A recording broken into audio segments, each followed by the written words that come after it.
Today, we're going to present a PMP prep course offered by GreyCampus. Here are our learning objectives. We're going to describe all knowledge areas, process groups, and processes. Apply and associate tools and techniques to all processes. Draw and compose connections among all processes based on inputs and outputs. Analyze, characterize, and classify answers for situational questions such as what will the PM do next? What should the PM do now? What should the PM have done? Associate the roles and responsibilities of a project manager to all processes, and then differentiate, demonstrate, and apply project leadership. Here are the workshop sessions that we're going to cover. We're currently in session 0, About PMP, and then we'll cover sessions 1 through 14 as we continue through the program. So as I stated earlier, this is session 0, and we're going to talk a little bit about the PMP credential.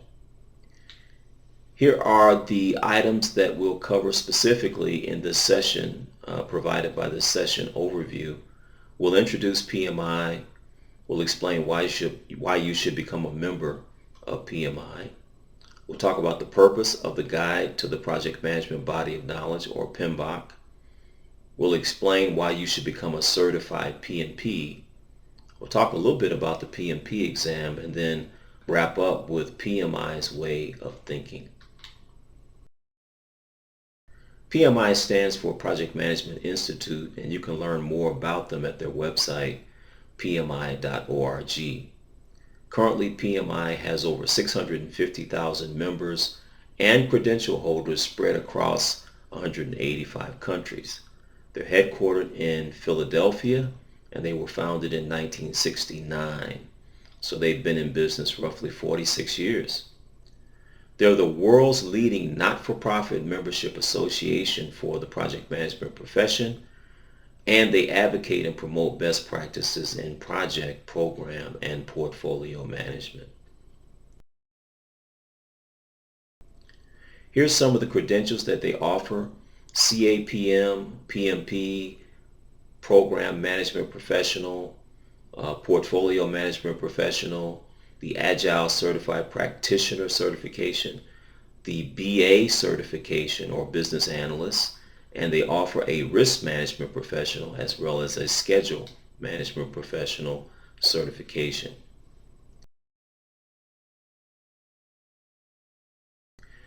Here's a little bit about why you should become a PMI member. You will gain access to knowledge, networks, and resources that can help you improve your work and advance your career in project management. Becoming a member means you'll be recognized as someone who is serious about the project management profession and your own personal development, someone who's enthusiastic about good practices in project management, and finally, someone who is dedicated to practicing your profession in an ethical manner. In addition to that, there are other benefits that are offered as a result of becoming a PMI member. There are opportunities to lead and to grow your technical and people skills, and to advance the profession locally and globally. You'll also save money by being a member by getting discounts on the cost of credential exams, educational and networking events, and professional development courses. Why become a certified PMP? Well, because it's widely recognized by the United States and the world as a viable certification. In addition to that, you get worldwide recognition by becoming a PMP of your knowledge of project management. The PMP certification demonstrates proof of professional achievement. It improves the way you manage your projects, increases your marketability, and it also displays your willingness to pursue growth. Finally, it will provide or give your customers confidence knowing that you're a PMP, and the PMP certification is valued globally across industries and companies. The worldwide recognized, or I should say the widely recognized document or book for the PMP certification is the Guide to the PMBOK, or Guide to the Project Management Body of Knowledge. PMBOK stands for Project Management Body of Knowledge. It provides guidelines for managing individual projects, defines project management related concepts, describes project management life cycle and project life cycle. It contains the globally recognized standard and guide for the project management profession.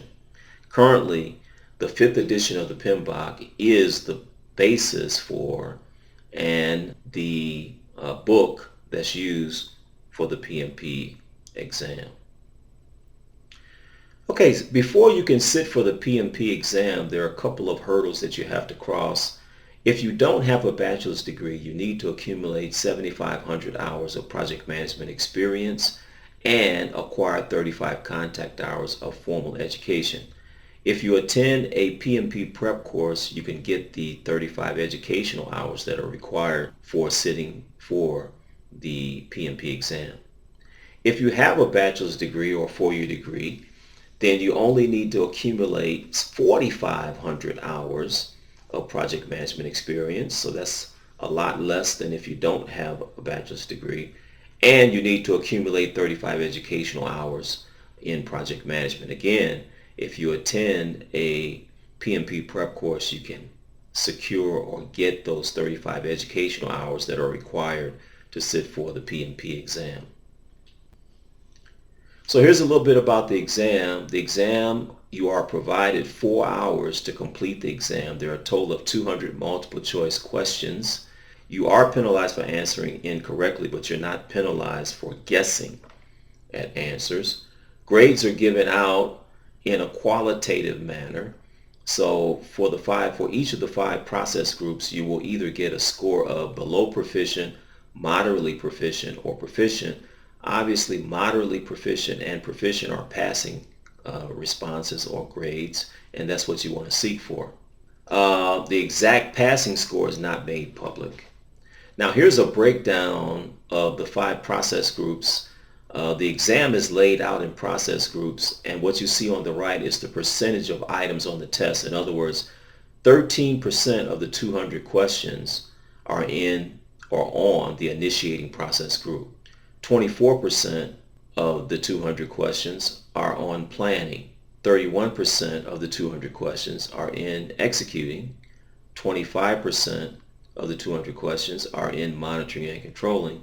And 7% of the 200 questions are in closing.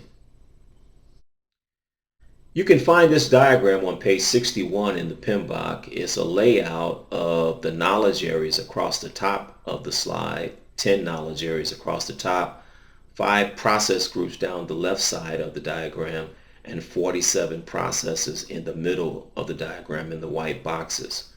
In order to be successful on the exam, it's really important that you acquaint yourself with this slide.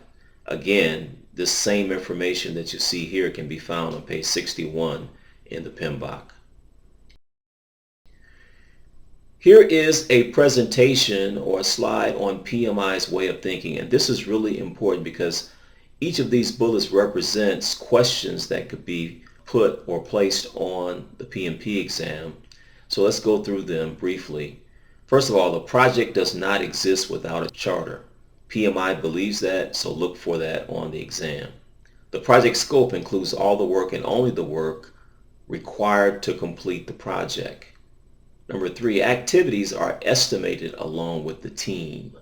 Number 4, lessons learned are documented throughout the project. Number 5, establish the extent of completion if the project is terminated prematurely. Number 6, work breakdown structure is the basis for all planning activities. Next, quality is not an afterthought. It should be built in. Project management plans drive how the project work will be carried out. Risks are identified throughout the project. Next, you should identify all stakeholders to prevent changes. Understanding who the stakeholders are early on is really important. Use historical information for planning. Project managers spend most of their time communicating. In fact, To be specific, a project manager spends 90% of his or her time communicating. Next, save scope, schedule, and cost baselines for comparison. We should also protect the buyer and seller relationship, work as a team. In other words, don't get into a knockdown, drag out argument or dispute with the buyer if you're the seller. Next, set up formal change control systems. And then we should also prefer preventive action over corrective action. In other words, be proactive. And lastly, project managers should preserve their integrity. Be concerned about ethics while you're managing a project.